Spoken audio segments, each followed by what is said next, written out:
As we all know, the honeybee population is without a doubt a very important species, especially when it comes to agriculture. It's estimated that 1/3 of the food we consume relies on pollination from bees, which is why it's vital to have people watching over them. The Monitor's John Holcomb spoke to a beekeeper and tells us what's buzzing in Middle Georgia. This is Jonathan Nixon, a beekeeper in Middle Georgia that started a beekeeping business with his wife a few years back, and ever since has been buzzing around the Middle Georgia area, helping farmers with their crops using honeybees. Me and my wife, Jessica, started this business about 8 years ago. We were pollinating some squash, and one thing led to another, and we've built our business since then. And currently we run around 650 colonies around Pulaski, Wilcox, and Dooley County.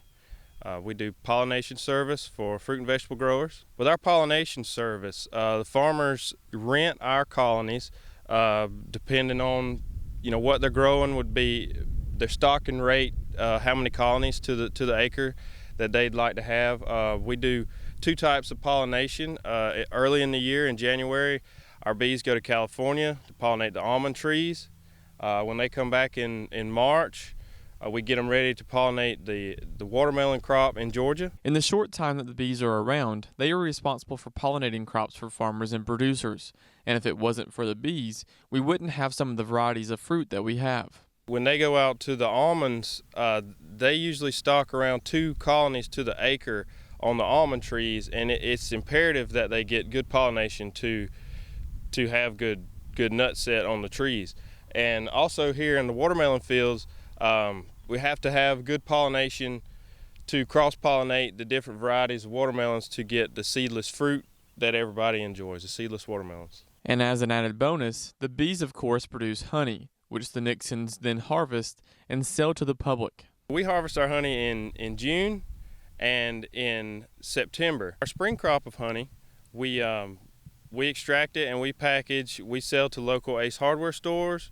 We have some local grocers, and we sell to other small mom and pops type stores. It's completely raw, natural honey. We do nothing but spin it out of the comb and put it in the bottle.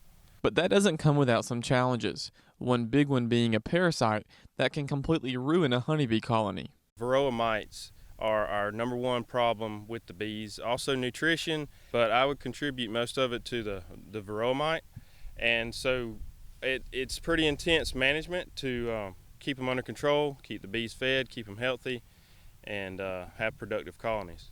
And of course there's the challenge of outside competition, which Nixon says is really affecting their business. Imported honey has affected the domestic market here in a large way. It's really driving down our prices for honey.